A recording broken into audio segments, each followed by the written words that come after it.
Bea Wiharta adalah seorang fotografer senior kelahiran Jember, Jawa Timur yang sangat berpengalaman di dunia jurnalistik. Mas Bea panggilan akrabnya. Dia sudah pernah bekerja di sejumlah perusahaan besar, perusahaan media besar, dan juga pernah di kantor berita Inggris, Reuters. Dalam segmen Ngeheng kali ini dipandu oleh special host yang mana beliau merupakan seorang pewarta foto senior di Sumut yang sudah seperti abang dan mentor bagi saya, Dr. Muhammad Said Harahap, Esos MIKOM. Sebagai seorang fotografer, Mas Bea menceritakan bermacam suka duka, pengalaman, tips hingga bercerita mengenai sejarah pewarta foto Indonesia atau PFI yang mana sejak 2020 tahun 2020 lalu merupakan bagian atau konstituen di Dewan Pers. Untuk kisah lebih lengkapnya langsung aja kita saksikan ya. Let's go. Aku pernah tertembak di Timur Timur. Aku berharap sih PFI itu harus banyak melakukan semacam pendidikan ya. Jadi yang aku pelajari di situ, menjadi fotografer itu harus pandai mengamati apa yang akan terjadi. Tapi ya itu buat aku udah masa lalu.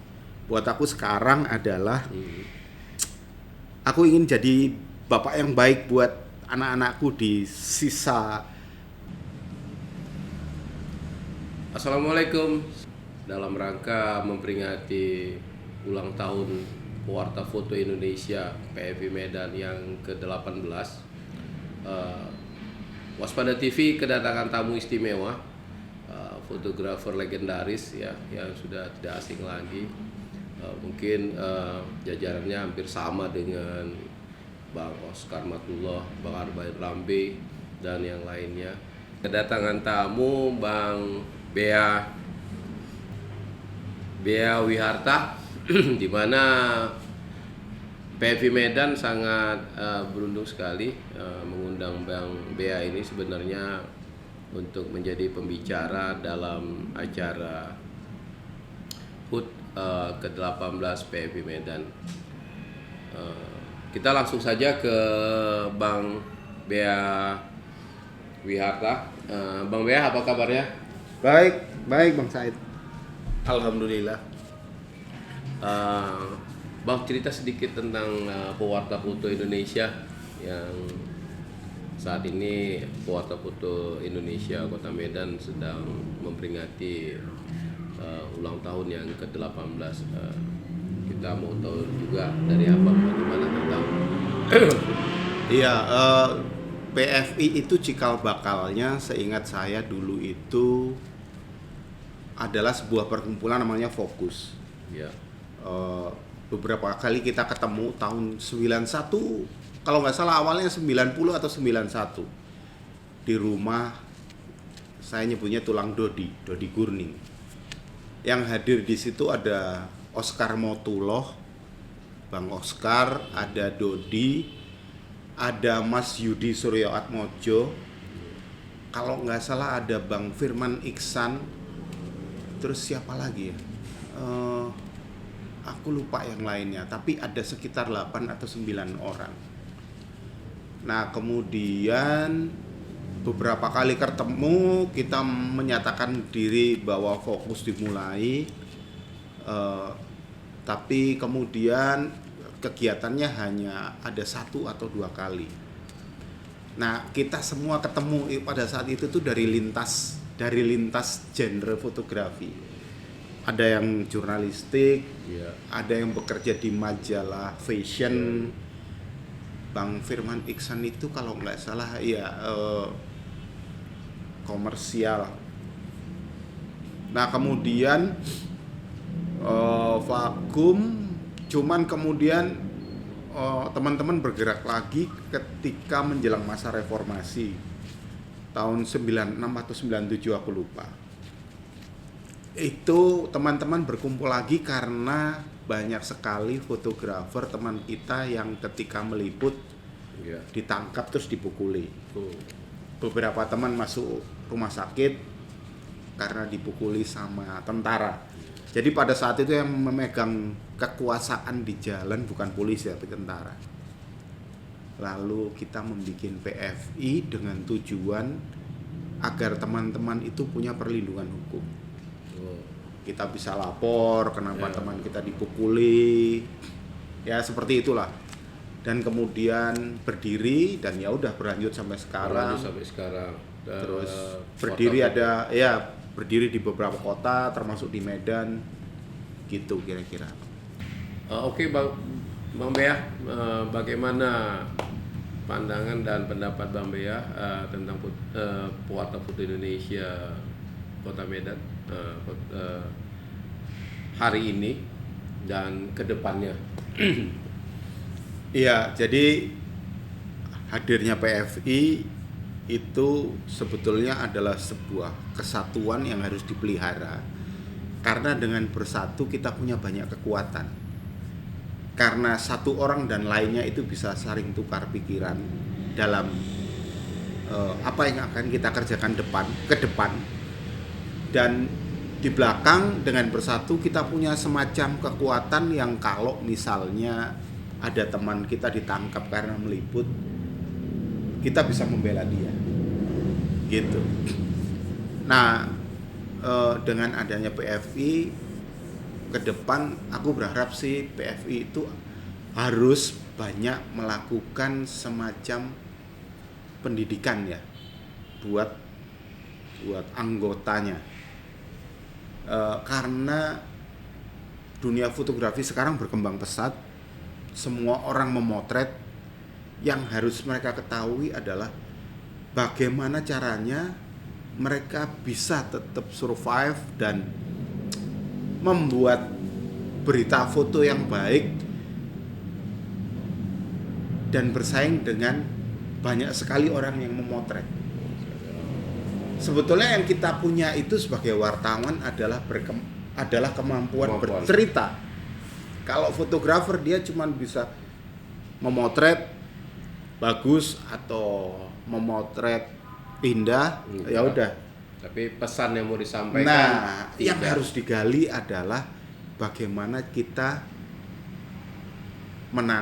menceritakan apa yang kita lihat.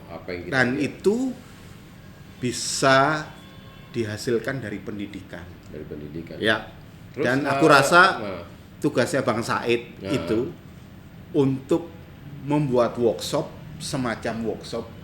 Kan sebagai akademisi sudah mengumpulkan banyak pilar-pilar pengalaman teman-teman.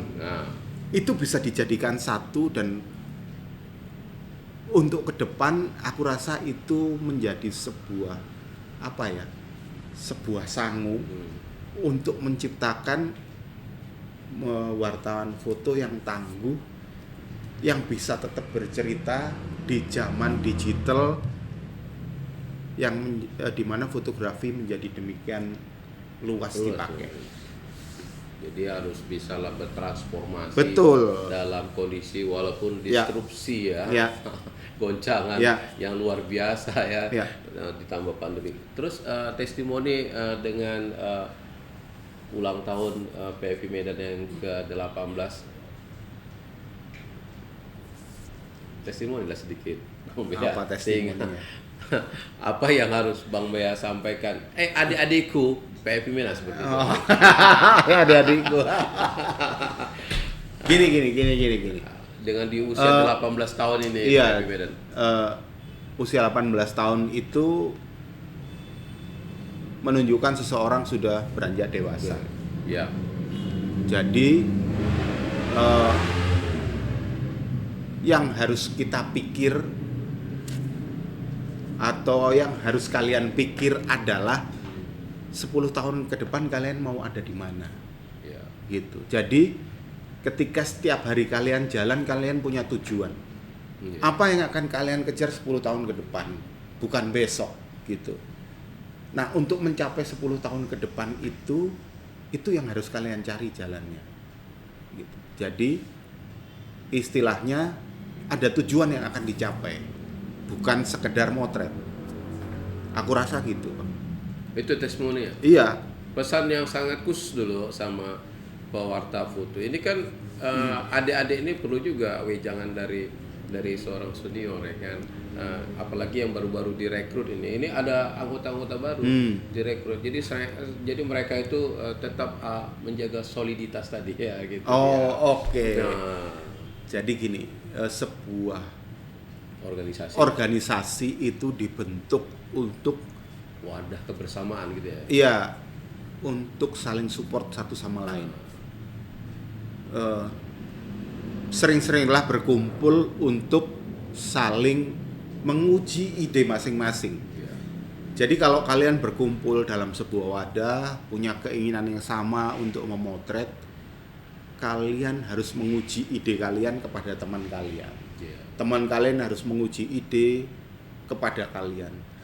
Nah, kesempatan berkumpul dan menguji ide itu adalah sebuah kesempatan yang tidak bisa didapat dimanapun kecuali di sebuah perkumpulan. Jadi belajarlah berorganisasi dengan baik untuk saling support satu sama lain. Selamat ulang tahun PFI Medan. Wah, luar biasa. Memang sih pewarta foto ini sangat luar biasa perannya di dalam kegiatan dan aktivitas fotografi, dan banyak teman-teman fotografer profesional pemula seakan mau jadi anggota pewarta foto Indonesia itu begitu besar kali kemauannya, dan mereka kalau bisa jadi anggota pewarta foto. Cuman kan menjadi seorang pewarta foto itu kan harus bekerja di media gitu. Kalau tidak bekerja di media tidak bisa menjadi anggota pewarta foto. Nah, bagi Bang Bea yang saya lihat ini ya, pengalaman Bang Bea bekerja sebagai seorang fotografer jurnalis, awal dari mana mula Bang Bea berkiprah menjadi seorang fotografer jurnalis agar teman-teman atau komunitas fotografi dan para pemula fotografi bisa menjadi rekomendasi bagi mereka gitu, menjadi seorang fotografer. Karena tadi sudah dimulai dengan seorang fotografer itu selalu rentan dengan ini ya, dengan hukum, dengan apa ya, gesekan-gesekan dengan pihak keamanan kan gitu. Iya, gitu. iya. Sedikit macam mana Iya, pengalaman Mas? Dulu itu aku bukan awal mula itu aku itu bekerja sebagai penerjemah. Terus jadi editor bahasa. Baik. Jadi di balik meja itu tiap hari jam 8 pagi sampai jam 5 sore. Terus aku pikir, aduh ini bukan pekerjaanku nih. Iya kan? Kerja, punya duit, beli kamera. Terus belajar motret kan. Dulu pakai film, masih pakai film kan, satu-satu. Motret, terus dilihat hasilnya cakep. Wah, sur kali ini motret ya gitu. Terus aku bilang, karena aku sejak sekolah ketika aku bertanya sama aku sendiri, aku pengen jadi apa ya? Aku nggak bisa jawaban. Nggak bisa punya jawaban. Cuman aku bilang aku harus bekerja di bidang yang aku sukai. Nah, ketika belajar motret itu terus lihat, aduh ini seru banget ini. Aku mau bekerja dengan kamera, jadi fotografer. Nah, itu tahun berapa itu kira-kira Bang Bea? Itu tahun 88. Aku mulai belajar 88. Kalau nggak salah, aku kemudian diterima jadi fotografer itu 89. Itu fotografer di freelance-nya dulu atau Enggak, awalnya itu freelance. Nah. Jadi kalau aku punya foto, aku datang ke koran. Aku punya foto nih. Oh, gitu. Datang ke majalah gadis atau mode, dulu ngetop banget buat anak muda. Aku punya foto nih, gitu. Tapi nggak ada yang dipakai. Aku jalan ke berapa kantor ya, sekitar 6 kantor itu nggak ada yang mau sama fotoku. Aku mikir apa fotoku jelek ya gitu. Tapi ketika orang belajar kan merasa, wah foto ini udah cantik kali, kenapa nggak ada yang mau pakai ya kan? Terus aku berkenalan dengan editor tabloid eh, Mutiara, namanya Mbak Ati. Di situ ada teman-temanku naik gunung, ada Norman Edwin, ada Adi Seno, aku kenal Bang Donasman. Mbak Ati bilang, nggak bisa foto begini kamu tunjukin terus kamu jual, nggak bisa, kamu harus nulis. Begitu kata dia. Narasi. Iya, harus ada narasinya. Sama Mbak Ati aku diajari nulis lah. Terus ada ngaben di Bromo, aku datang, aku tulis, aku foto, terus kata Mbak Ati, nah ini bagus. Gitu. Nah sejak saat itu selain belajar motret, aku belajar nulis. Untuk Belajar narasinya. nulis ya. Jadi aku tawar-tawarin lagi lah. Mulai itu masuk di majalah mode gitu. Wah zaman dulu kalau masuk majalah mode, waduh seneng kali kan. Kembali lagi tadi berbicara proses fotografi di tahun 80 itu kan fotografi konvensional analog. Nah, prosesnya kita memotret itu tidak sekarang ini. Memang sekarang ini udah teknologi canggih kan. Ya, Siapa betul. saja sudah bisa memotret. Betul. Mungkin anak-anak 10 tahun saja sudah bisa memotret dengan Ya. menggunakan handphone. Diarahkannya kamera itu kepada objek, dia sudah memotret. Kalau nggak bagus dia delete. Dulu kan perjuangan seorang fotografer itu untuk menghasilkan sebuah karya fotografi, dan karya fotografi itu kan memberikan pesan emosional. Itu kan luar biasa. Ceritakan sedikit biar. Iya, jadi dari belajar dari yang namanya Mbak Ati itu, Sotiati, dia bilang foto itu harus ada ceritanya, bukan cuma indah. Dia bilang gitu. Semua orang bisa datang ke gunung motret sunset bisa, Iya. sunrise, matahari terbit bisa. Terus dilihat orang, apa yang dilihat indah. Terus setelah indah apa? Selesai. Gitu kata Mbak Ati. Kasihlah cerita di situ, gitu. Ringan-ringannya gini, ada petani berangkat ke sawah. Iya. Petani biasanya berangkat pagi. Iya. Fotolah ketika dia berangkat pagi, misalnya matahari terbit, bagus, tapi ada petaninya jalan di situ. Ada Ceritanya apa? Ceritanya petani berangkat ke sawah. pesan. Pesannya kayak Mau gitu. sampaikan. Betul. Nah ya udah itu berkembang. Jadi yang aku ingat dari Mbak Ati itu, dia bilang foto itu harus ada ceritanya. Ya, Gitu. Kalau sekarang kan ada 5W1H, Ya. ada tempat, kapan, siapa tokohnya, dan di foto itu ada objek utama yang disebut dengan point of interest tadi kan, Bang Ya. Bea. Jadi sehingga teman-teman yang belajar fotografi juga harus bisa melihat, ya harus punya insting. Pesan apa yang mau disampaikan ketika kita akan mau memotret objek yang ada di depan kita, seperti itu. Ya. Nah, pengalaman Bang Bea lah, pengalaman yang enak, yang tak enak, yang menggembirakan, sehingga menjadi referensi juga bagi sahabat fotografi dan sahabat Waspada TV yang menyaksikan Bang Bea itu langsung gitu. Jadi menceritakan bagaimana sih pengalaman suka dukanya lah menjadi seorang fotografer jurnalis tadi. Nah, ini dia. Kalau aku suka semua sih. Jadi gini, berhubungan dengan perlindungan yang dibikin sama PFI itu, karena pada waktu itu banyak wartawan pukuli. Iya. Nah, tapi aku nggak merasa wah bahaya nih. Oke, bahaya, tapi gimana cara menghindari bahaya gitu. Nah, kebetulan aku dulu suka naik gunung, Iya. suka panjat tebing, suka arung jeram. Jadi ketika aku menjumpai konflik kayak gitu, Iya. demo dipukulin, aku kayak keluar Emosi gitu ya. apa, adrenalin, Iya. pingin makin maju, makin motret gitu. Nah, jadi itulah yang membawa aku lalu masuk dalam dunia jurnalistik, hard news. Nah, ketika aku mulai serius, Dodi Gurning bilang, "B, kalau mau jadi wartawan foto, kamu harus menguasai teknis." Nah, cara tercepat belajar adalah kamu harus motret sport. Itu sport news atau sport olahraga? Bukan sport olahraga. Sport Olahraga. Jadilah aku pindah ke sebuah tabloid olahraga. Belajar motret olahraga, kan gerakannya cepet-cepet. Cepet. Jadi dulu kan lensa masih manual tuh. Ya. Jadi mulai latihan muter lensa, kalau ke sini mendekat, fokusnya kalau ke sini menjauh.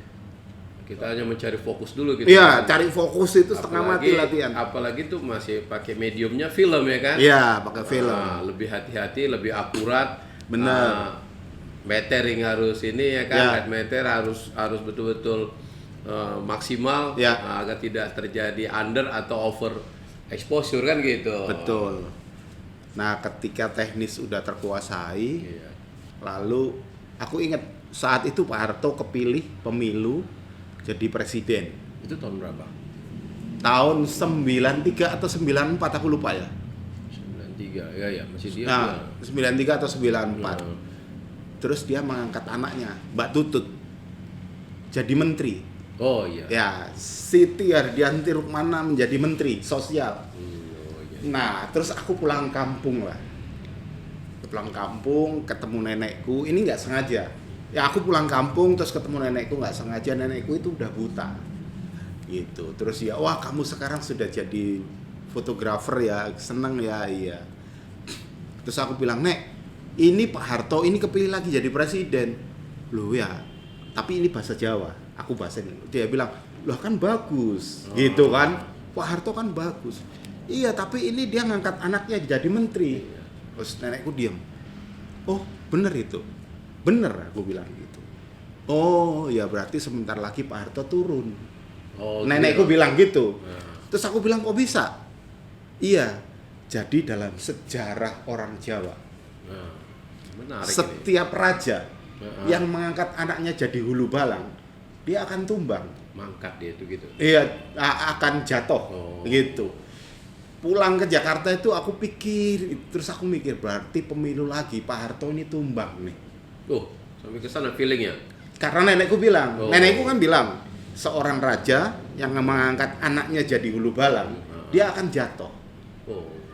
Nah, dalam perjalanan ke Jakarta itu aku mikir, berarti Pak Harto ini akan jatuh. Terus aku mikir, pasti rame kalau jatuh. Karena Pak Harto udah berkuasa mulai tahun 65 kan. Iya, dari tahun 67. Ini ya. pasti keras nih. Karena mahasiswa udah mulai mengeluarkan selebaran-selebaran lewat fax. Jadi aku bilang, aku harus masuk majalah news. Aku pengen motret perubahan itu saat Pak Harto jatuh. Majalah apa itu, Mas? Nah, pada saat itu aku masih di Go. Kemudian aku ingin masuk Tempo. Oh, Tempo. Masuk Tempo, ketika aku mau daftar, aku udah siapin CV-ku, foto-fotoku kan. Tempo di Bredel. Oh iya. pada saat Nah, itu, ya, Tempo ya. di Bredel. Aku bilang, waduh gimana nih. Nah, ternyata nggak lama kemudian sebagian teman-teman Tempo dibiayai oleh Bobasan bikin majalah Gatra. Oh iya, ada kan. Nah, Betul. masuklah aku Gatra. Aku pikir yang penting majalah news. Kalau ada rusuh aku bisa motret. Oh, bisa. Aku bilang gitu. Jadi masuklah aku Gatra. Nah, setelah dari majalah ini terus kan lompatan-lompatan luar biasa ini. Kalau saya bacakan ini pemirsa, kalau saya bacakan banyak ini beberapa perusahaan pers yang tempat Mas Bia bekerja ini ke media asing tadi ini. Oh bagaimana iya, tuh jadi ceritanya? Jadi ketika di Gatra aku nggak menunggu penugasan kamu motret nggak, tapi tiap hari aku turun ke jalan ngikutin mahasiswa. Lalu ada kelas di depan stasiun Gambir.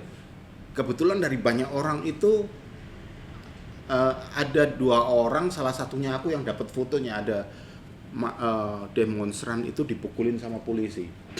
Iya, sama tentara, sorry. Sama tentara. Kemudian Mbak Eni Ya. dari kantor berita Reuters datang. Ya. Habis kelas ya? Iya. Siapa yang punya foto? Gitu. Itu Mbak Bea sama aku lupa siapa. Mana yang Bea? Gitu. Baru aku kenalan Mbak Eni. Bea, aku boleh lihat filmmu nggak? gitu. Oh, itu pakai film ya. Pakai film. Kalau sekarang kan Iya. mana memori. Boleh Mbak, tapi ini isinya cuman baru Klise 20. berapa tuh? Ada berapa? Itu kan 36. 36. Nah, itu slide. baru kepake 20. Baru pakai 20. Baru kedap. Terus aku bilang, "Mbak, tapi aku kerja di Gatra. Nah, Boleh dilihat, tapi kalau dipakai jangan semua. Aku mesti harus store di Gatra. Bagilah ya." Iya. Terus ternyata dipakai sama Mbak Eni kan. Nah, Dipakai. Nah, sejak saat itu aku bekerja di 2 tempat. itu Jadi sudah married. Udah. married. Jadi aku married sebelum aku masuk Gatra. Oh, semua masuk Gatra. Sebelum aku married terus masuk Gatra. Gitu. Ya udahlah, setiap kali ke jalan Mbak ini bilang, "Bi, ada di mana?" "Ada di sini." Oh, terus dia sering nitip, atau kalau enggak, "Bi, ada di mana?" "Aku di kantor. Ini ada rusuh di Rengas Dengklok. Kamu mau motret nggak buat kita?" "Mau," aku bilang gitu. "Ya udah, kamu keluar kantor. Nanti ada mobil kantor Cherokee putih jemput kamu." Gitu. Jadi aku sering gitu. Jadi fotografer cabutan lah ya. Oh, tapi kalau sekarang kerennya freelance lagi. Freelance lah. Oh enggak, tapi saat itu aku kan jadi staff di Gatra. Jadi nggak di Gatra staff, Iya. tapi yang Oh iya, di sana freelance. Oh, iya. Jadi gajinya ada 2. Jadi bagi pemirsa, teman-teman komunitas fotografi, jadi sekilas cerita dari seorang fotografer senior menjadi bahan masukan juga bagi teman-teman komunitas fotografi atau teman-teman yang hobi fotografi. Jadi pengalaman-pengalaman luar biasa dari Bang Bea ini patut diambil sebagai pelajaran gitu. Jadi sebenarnya saat sekarang ini bicara fotografi nggak pernah habis-habisnya. 2 hari 2 malam pun nggak selesai bicara fotografi gitu. Betul. Nah, fotografi itu sesuatu hal yang sangat menarik dan sangat disuka orang.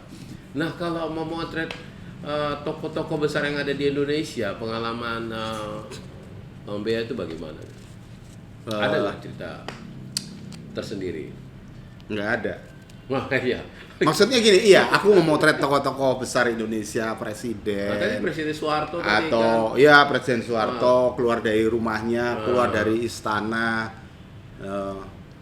Semua presiden aku pernah motret, tapi buat aku ya udah biasa aja, karena buat aku dia presiden bukan orang istimewa sebetulnya. Buat aku ya, karena dia sebetulnya ya hanya bertugas sebagai presiden. Gitu. Nah, kenapa nggak istimewa? Karena hidupnya cukup, nggak punya problem. Apanya yang istimewa? Ya kan dia sebagai kepala negara. Iya, betul. Fungsinya sebagai kepala negara, dia mengarahkan negara untuk misalnya bergerak kemana, gitu. Tapi buat aku bukan sebuah pengalaman yang luar biasa. Gitu. Kenapa? Karena buat aku setelah sekian lama motret, buat aku orang-orang yang luar biasa itu orang yang hidup di area konflik atau orang-orang yang menjadi korban bencana. Wah, itu yang lebih menarik. Lebih menarik buat aku. Lebih eye-catching. Iya. Karena beberapa kali gini, aku datang ke daerah bencana, motret orang kesusahan. Ketika saatnya mereka makan, mereka tawarin aku makan. "Ayo Bang, makan Bang." Jadi aku merasa, loh, dia ini korban bencana. Aku datang, dia makan, dia kekurangan, makan susah, tapi dia nawarin orang. Masih gitu. mau berbagi gitu. Mau berbagi. Contohnya nggak jauh-jauh di Sinabung inilah. Iya. Aku beberapa kali datang kan. Banyak petani yang jeruknya rusak karena kena abu. Iya. Jadi dia pilihlah satu-satu mana yang bisa dijual, ya kan? Aku fotolah itu. Ketika aku pulang, "Anakku, kau ambillah ini." Gitu. Maksudnya gini, mereka nggak punya duit, ngungsi, mengambil buahnya Hasil yang rusak kebun untuk dijual. Tapi belum tentu laku padahal ya. Belum tentu laku, dan misalnya dari 100 mungkin hanya 10 yang bisa dijual. Yang bisa dijual. Itu masih nawarin aku. Yang maksudnya aku datang punya duit, punya banyak makanan, istilahnya gitu ya. Iya. Ditugaskan ke kantor, dia, anakku ambillah anakku. Saya, oh orang ini luar biasa ya, gitu. Ngerti maksudku kan? Ya, lebih tinggi rasa empati. Betul. Jadi buat aku justru orang-orang begitu itu yang lebih menarik daripada kepala negara. Kepala negara duitnya banyak. Enggak, terkadang kan ada ya ada teman-teman fotografer juga gitu, rasa mau kepengen memotret sosok seorang tokoh negara itu kan sangat luar biasa. Di mana ada screening, ada batasan-batasan gitu kan, nggak segampang seperti kita memotret tadi betul. saudara-saudara kita yang ketipa bencana itu mungkin menjadi kalau soal screening kalau motret kepala negara terutama kepala negara Amerika Serikat yang datang ke Indonesia itu screeningnya luar biasa. Kan ada itu foto Bang Bea yang sangat menarik itu, sehingga banyak di media cetak itu foto George Bush lompat dari mobil. Iya. Itu kan. Ya itu sehari sebelumnya udah harus datang, terus di screening, terus ditaruh dalam ruang, taruh di kamar hotel yang kita nggak boleh keluar, di karantina. Yang semua barang yang kita bawa diperiksa, periksa pasukannya, diperiksa anjing, gitu. Yang kemudian kita nggak boleh keluar sampai saatnya tiba harus motret, itu pun ditentukan kamu berdiri di sini, udah betul-betul steril. Gitu. Jadi teman-teman para hobi fotografi itu memang ada perlakuan seperti itu yang dilakukan oleh pihak security, bukan security satpam ya, tapi security keamanan presiden. Mereka lebih mengutamakan safety dari tokoh atau pemimpin negara. Memang sih sangat berat perjalanan tersebut. Kita memang betul-betul steril ketika masuk ke lokasi itu. Cuman ada juga fotografer yang agak sedikit nakal ya kan, ketika mendapat perlakuan seperti itu, nanti kadang-kadang foto yang agak sedikit mengejek itu yang dimunculkan di media cetak. Itu pasti ada tuh. Iya. Nah gini, itu ada sebuah perspektif yang berbeda antara media tempat aku bekerja dan media dalam negeri. Jadi sebuah gestur kepala negara yang lucu, kalau di sini itu dianggap melecehkan. Ya. Di sana menarik ya. Tapi kalau di tempat aku bekerja itu bukan sesuatu yang melecehkan, gitu. Kenapa? Karena itu terjadi dalam ruang publik. Ya. Gitu, misalnya kepala negara lagi hormat, dia kena bendera ketutup mukanya. Ya kan? Ada ya. Nah, itu kalau di tempatku pasti foto kayak begitu yang dicari. Gitu. Apa alasannya? Alasannya karena gini, sebuah kejadian menarik itu fakta ya. Iya. Pasti fakta. Dan sebuah kejadian menarik dan sebuah foto yang tidak biasa itu memancing orang untuk melihat lebih lama dan penasaran gitu. Iya. Lebih lama penasaran sehingga orang membaca tulisannya. Ngapain sih presiden ini kesini? Gitu. Nah, itu fungsi foto dalam berita. Nah, tapi kalau di sini jangan, itu nanti kita ditegur dulu. Jangan Pak Harto. Jangan keluar foto itu, nanti kita ditegur Depen. Nah, itu udah jadi momok itu gitu. Nah, sebetulnya kalau secara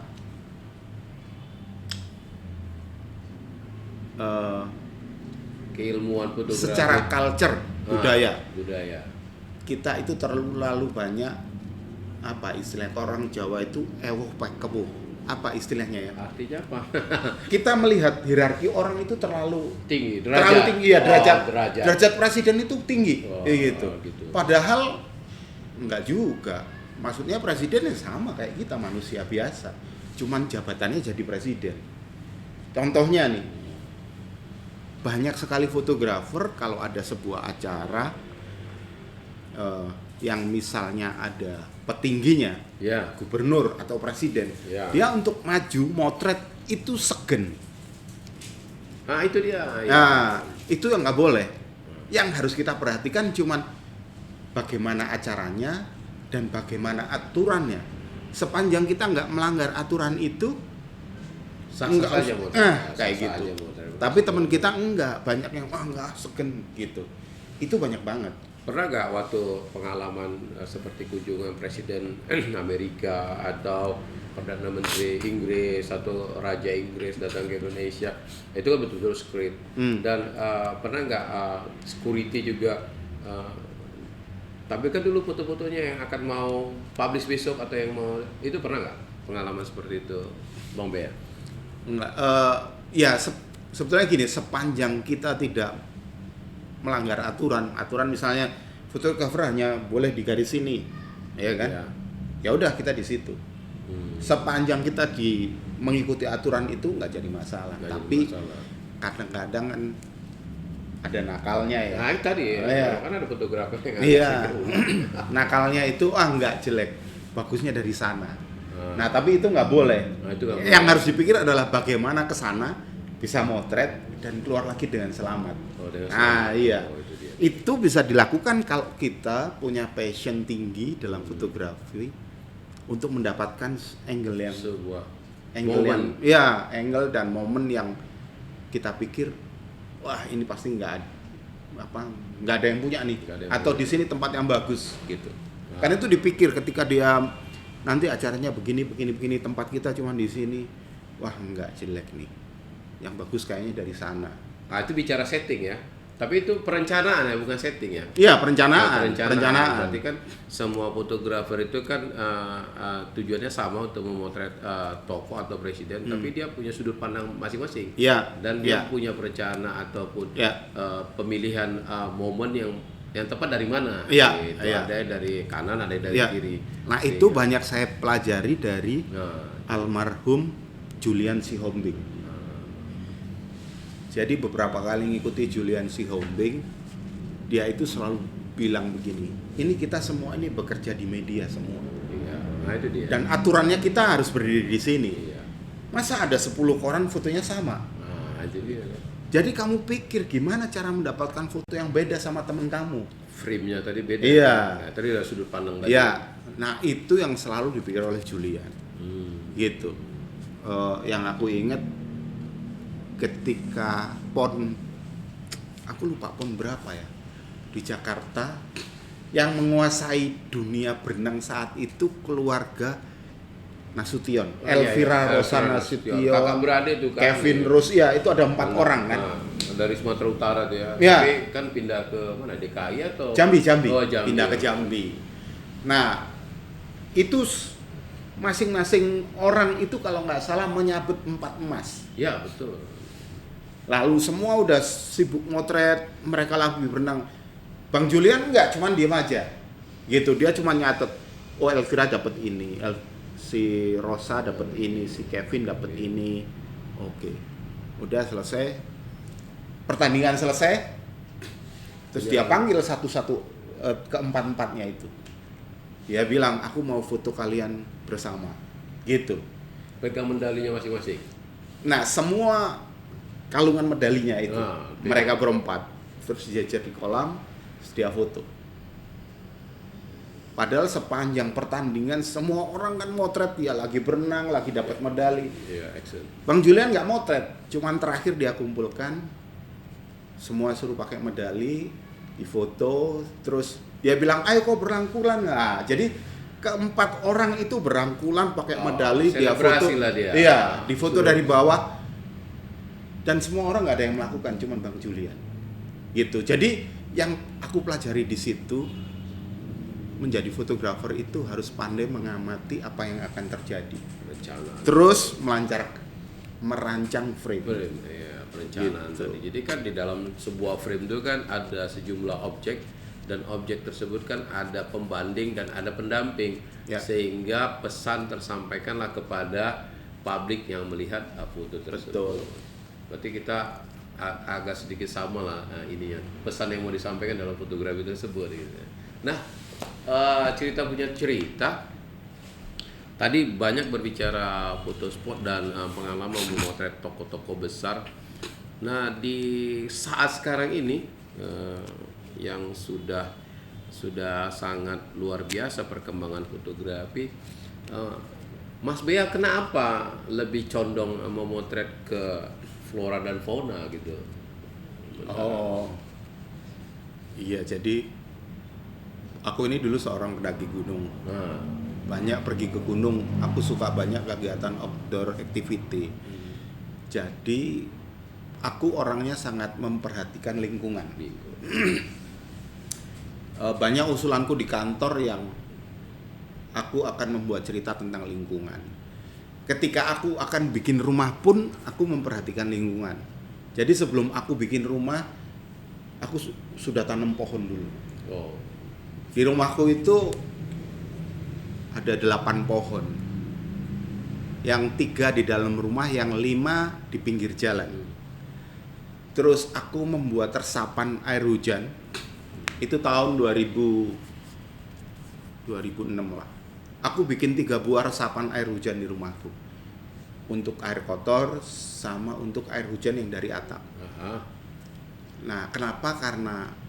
Karena di rumahku aku nggak dapet air pipa PDAM. nah, Aku harus mengambil air sumur, air tanah. air tanah. Aku berpikir air tanah itu ada batasnya. Jadi aku harus memasukkan air yang dari luar ke dalam tanah. Iya. Jadi aku bikin 3 resapan besar-besar, 3 kali 3, dalamnya 3 meter. Iya. Itu ada 3 biji. Iya. Baru sisanya aku lempar keluar. Nah, Nah, ini sekarang korelasinya dengan ke hutan. gini. Setiap kali aku berjalan, Nah, setiap kali aku bertindak, aku pasti melihat apa yang terjadi di alam. Nah, sekarang orang bilang, banyak orang bilang rame soal global warming. wah, global Nah, warming tadi. Nah, kenapa aku banyak memotret flora dan fauna? Karena hutan di Indonesia makin sedikit, susutnya sangat banyak. Itu bisa dilihat dari menyusutnya jumlah hewan. Jumlah hewan tadi ya. Ya, terutama hewan-hewan besar, mamalia. Nah, aku care sama mereka. Karena makin menyusut mereka, berarti itu sebuah petunjuk bahwa hutan kita makin sedikit lagi. Yang orang nggak pikir adalah dari mana kalian dapat oksigen. Nah, Kalian dapat oksigen dari tumbuhan, dari iya, pohon, dari alam ya. dari alam. Nah, kalau kalian babat semua, kalian dapat oksigen dari mana? Ya. Gitu. Jadi untuk mengingatkan aku sendiri tentang apa yang terjadi, Iya. ya aku banyak memotret flora dan fauna. Fauna tadi Gitu, ya. iya. Tapi perlu juga Bang Bea sedikit pesankan juga kepada generasi-generasi penerus yang punya hobi fotografi, sehingga mereka bisa tertularkan juga seperti Bang Bea. Jadi ada Bea Wiyarta yang berikutnya. Amin. Nah, kan gitu ya Kak. Iya. Nah, sehingga mereka jangan terkonsen pada suatu sisi aja gitu, melihat Ya. glamoritas yang ada di Ya. teknologi. Mereka berangkatlah ke daerah, ke pedalaman, ke alam gitu. Dan itu harus dieksplor ya kan. Iya, benar. Memang begini, memang kita tidak bisa meniadakan kebutuhan orang-orang yang dia harus hidup dengan menebang pohon. Iya. Karena dia nggak punya keahlian lain. Apa yang harus dilakukan? Yang harus dilakukan adalah mendidik mereka mempunyai mata pencarian lain selain menebang pohon. Gitu. Nah, sekarang kan banyak nih sebuah, atau aku sudah melihat beberapa NGO bergerak mendidik orang-orang yang hidup di tepi hutan agar mereka punya kegiatan ekonomi sehingga mereka tidak menebang pohon. Tidak merusak lingkungan. Tidak merusak, iya. Banyak yang mendidik mereka jadi petani kopi, ada yang jadi petani lebah madu gitu. Nah, yang harus kita perhatikan sebetulnya, kalau sebagai seorang environmentalis adalah memperhatikan manusia-manusia itu yang nggak punya keahlian, Iya, nggak punya keahlian. supaya mereka punya keahlian dan tidak menebang hutan. Itu yang awalnya. Gitu. Setelah orang-orang di tepi-tepi hutan itu punya kegiatan ekonomi, baru kita mengkampanyekan sama mereka bahwa kamu sekarang udah bisa berkegiatan ekonomi. Nah, jadi ayo kita sayangi hutan. Kayak teman-teman di sinilah yang punya tujuan. Kemarin aku dengar dari Bang Atar ya. Pewarta Foto Indonesia Iya, Medan yang iya. melakukan kegiatan di Ekoturism. Ekoturism. Nah, kegiatan ekoturism itu ya salah satunya adalah kegiatan yang baik karena mendidik orang di sekeliling hutan untuk punya kegiatan ekonomi yang lain, positif ya. yang positif. Daripada Gitu. dia merusak lingkungan. Iya. Kalau bisa berdampingan dengan lingkungan tersebut, Betul. apalagi kawasan Bukit Lawang itu kawasan wisata yang menjadi catatan bagi UNESCO kan, Bukit Lawang Ya. dan Tangkahan.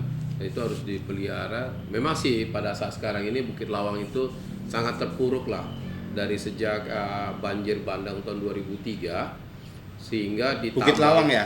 Ditambah lagi dengan tadi perusakan hutan, tapi nggak tahu siapa yang merusak, tapi banjir bandangnya itu luar biasa sampai menewaskan ratusan warga dan juga wisatawan yang ada di Bukit Lawang. Dari 2003 itu hingga saat ini imbasnya itu begitu luar biasa bagi perekonomian mereka gitu. Wisatawan juga berkurang datang ke sana, ditambah lagi dengan Covid. Jadi ketika kami Pewarta Foto Indonesia melakukan kegiatan di sana, coba mengajak dan membantu untuk membangkitkan kembali potensi wisata Bukit Lawang tersebut. Karena Bukit Lawang adalah daerah paru-parunya Sumatera Utara juga. Karena hutan Gunung Leuser itu kan menjadi kawasan yang dilindungi. Jadi wisata eko tadi atau wisata edukasi tadi sangat perlu, betul. Tapi saran dari Bang Bea juga perlu kepada generasi penerus, baik itu yang di kota ya kan, janganlah motret di kota saja gitu. Kalau bisa dieksplor lah daerah-daerah atau Iya, tempat itu masing-masing. itu kan, kayaknya sudah harus jadi keharusan seseorang yang pingin menjadi pewarta foto. Nah, itu dia. Kenapa? Karena gini, dari dulu sifatnya pewarta foto itu atau fotografer jurnalis itu adalah memotret di mana Fakta ya, memotret sebuah kejadian di mana orang banyak tidak bisa datang ke situ. Ya. Nah, kalau dan sifat itu tetap sampai sekarang. Artinya kalau kita tinggal di Medan, kalau kita mau jual foto istilahnya, kalau kita mau motret di Medan banyak orang bisa melakukannya, gitu. Tapi kalau kita mau motret di tempat terpencil, ada sebuah cerita, nggak semua orang bisa melakukannya, gitu. Nah, tapi yang harus dipikir adalah kita ingin bikin cerita apa dari foto itu, gitu. Luar biasa nih teman-teman. Cuman sedikit juga, Mbak di rumah mendukung nggak dengan profesi Bang Bea yang tekuni puluhan tahun? Oh, istriku? Iya. Mendukung itu. sekali. Mendukung sekali ya kan. Jadi aku pacaran sama dia itu ketika aku masih belajar motret. Pernah suatu kali ketika aku jadi freelance, aku motret ke Bali, pulang itu kameraku satu tas itu hilang. Oh iya, itu ada beritanya dulu kan? Iya, tahun 9 berapa itu ya? Itu tahun aku lupa 9. Antara 93 ada sempat Iya, heboh kan? 92 apa Di 93 gitu. kan. Nah, kemudian pacarku itu membelikan aku sebuah lensa. Jadi aku punya 2 kamera, punya 3 lensa saat itu. Semuanya habis. Ya. Nah, pacarku yang sering jadi istriku itu membelikan sebuah lensa. Bukan kameranya. Iya, dengar ya Mbak ya. Ini jawabannya jujur. Nah, karena dia membeli, pada saat itu aku nangis, terus terang aku nangis karena aku merasa aku freelance, pekerjaanku ini dan alatku tiba-tiba hilang semua. Finansial pas-pasan gitu ya. Finansial pas-pasan. kos belum bayar lagi kan. Nah kemudian pacarku itu membelikan sebuah lensa dan sebuah flash. Sebuah flash. Terus aku mikir, Kameranya mana? kok dia belikan ini nggak belikan kamera? Terus dia cuman bilang begini, ya aku belikan itu supaya kamu punya semangat lagi untuk motret, untuk beli kamera baru. Oh, Gitu. kamera. Caranya gimana aku nggak tahu. Yang penting itu udah ada lensa, udah ada flash. Jadi kan aku merasa terpacu. Oh iya, berarti dia mensupport aku untuk tetap jadi fotografer. Tetap jadi fotografer. Gitu kan? Oh, itulah dukungan yang sangat luar biasa Ya. pada saat itu. Jadi Ya. sehingga sekarang menjadi ibu rumah tangga ya. Yang Iya, buat 3 cuma anak. Kan, buat 3 anak. Dan yang paling besar usia sekarang berapa usia anak paling besar? Mame? Lupa aku ya. Waduh. 25 apa 26 gitu. 25. Pokoknya udah gede lah. Putra. Putri? Putra, putri, putra. Putri, putra. Laki, perempuan, laki-laki. Nah, itu yang besar sudah selesai. Udah selesai, udah bekerja. Udah bekerja. Udah. Yang nomor 2 Nomor 2 lagi kuliah. lagi kuliah Ya. di mana? Mas? Kuliah di Jogja. Di Jogja Iya. Universitas ya. Iya, sastra Inggris. Sastra Inggris. Uh-uh. Yang ketiga masih SMA. Yang ketiga masih SMA. Masih SMA. Iya. Jadi pemirsa luar biasa nih kita bincang-bincang dengan Mas Bea. Tapi anakku nggak ada yang jadi fotografer. Jadi fotografer. Marah nggak? Enggak lah. Hah? Enggak lah. Atau marah? Enggak lah. Kalian ini nggak bisa ngikuti papa gini jadi fotografer. Karena di sini ada juga teman-teman di sini ngikuti papanya gitu. Karena papa itu kan seorang tokoh yang menjadi panutan seorang anak gitu kan. Kalau papanya jurnalis, kalau bisa aku jadi jurnalis lah, papaku tuh bisa kemana-mana jadi jurnalis kayak gitu. Tapi pengalaman mereka ditinggal-tinggal gitu kan, Bang Bea ini selalu all round ini keliling-keliling. Ya itu cerita sedih sebetulnya. Oh, Aku cerita nggak mau sedih. cerita lah. Nggak mau. Gini, sebagai bapak aku banyak meninggalkan cerita sedih buat anak dan istriku, gitu. Tapi aku nggak mau cerita malam ini karena berat lah untuk ceritakan. Oh gitu ya. Jadi Iya, maksudnya gini, sangat sebagai sensitif keluarga, gitu. bukan sensitif, sebagai keluarga mereka merasakan rasa sakitnya aku yang aku tularkan ke rumah, padahal mereka nggak ngalamin. Wah, Gitu. Seharusnya mereka nggak usah nerima itu. Iya, Ya. Harus bisa dibedakan. Iya, Kan iya, pengalaman pribadiku itu nggak bisa ku masukkan ke dalam lingkungan keluarga tersebut Iya. kan gitu. Sehingga ada keharmonisan tetap Iya. terjaga. Tapi itulah problem. Ya itu banyak dialami oleh wartawan-wartawan yang banyak meliput konflik dan bencana sih. Apa ya? Ya orang motret, kalau aku motret aku akan konsentrasi. Kalau aku pikir itu harus difoto, jadi aku berpikir kan bagaimana caranya itu menjadi foto yang akan membuka orang banyak. Jadi kalau melihat orang sakit atau melihat sebuah bencana, aku mengamati satu persatu, dan itu tertinggal di mata dan tertinggal di hati. Di hati ya, karena Gitu. Nah, sebuah foto itu ada sejuta kata di situ, Ya, karena ada ya. sejuta pesan yang tersampaikan, dan Bang Bea disitulah Ya. fungsinya menjadi seorang fotografer jurnalis tadi kan gitu dia. Cuman itu nggak bisa juga dibawa ke rumah kan gitu kan? iya. Dan itu nggak bisa dihindari sebetulnya. Nggak bisa Nggak bisa dihindari. dihindari. Tapi ya itu buat aku udah masa lalu. Buat aku sekarang adalah aku ingin jadi bapak yang baik buat anak-anakku di sisa ketika aku sudah nggak bekerja di kantor berita Reuters. Jadi aku sekarang berusaha mendekatkan diri sama anakku, ngajak ngomong mereka yang dulu nggak pernah. Ya, aku berusaha menebus salahku lah gitu. Kan nggak ada yang salah sama Bang Bea Ada sebenarnya. lah, Kan ada, seorang ada. bapak itu berjuang ya, dalam arti kata nggak akan bisa membiarkan anaknya itu bersedih. Jangankan untuk jajan, ya kan, harus dia makan yang enak dia kan gitu. Itu perjuangan seorang bapak kan terhadap anak-anaknya. Itu kan sudah lahirianya seorang laki-laki, itu nggak ada yang salah pada abang sebenarnya. Iya. Cuma kan hanya waktu aja kan. Iya. Kondisi waktu yang tidak banyak kepada anak-anak atau anak abang lah. Ini maaf bang, bukan, Iya. bukan menyinggung masalah privasi abang. Enggak. Nah, Jadi gini, semua itu ada konsekuensinya. Ketika aku banyak meliput bencana alam dan konflik iya, di mana-mana, Afghanistan, ke Pakistan, itu ke dia. Ambon, ke Aceh, ke Timur Timur. iya itu dia.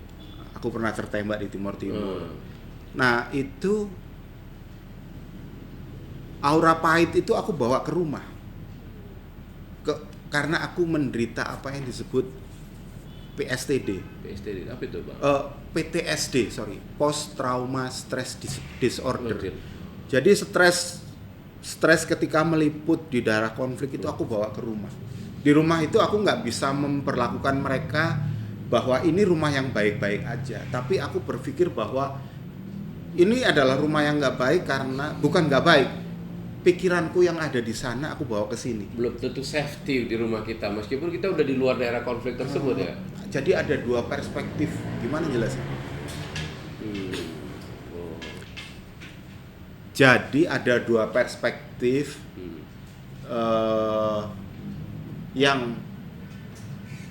yang perspektif di daerah konflik itu aku nggak harus bawa ke rumah. Nggak harus. Gitu.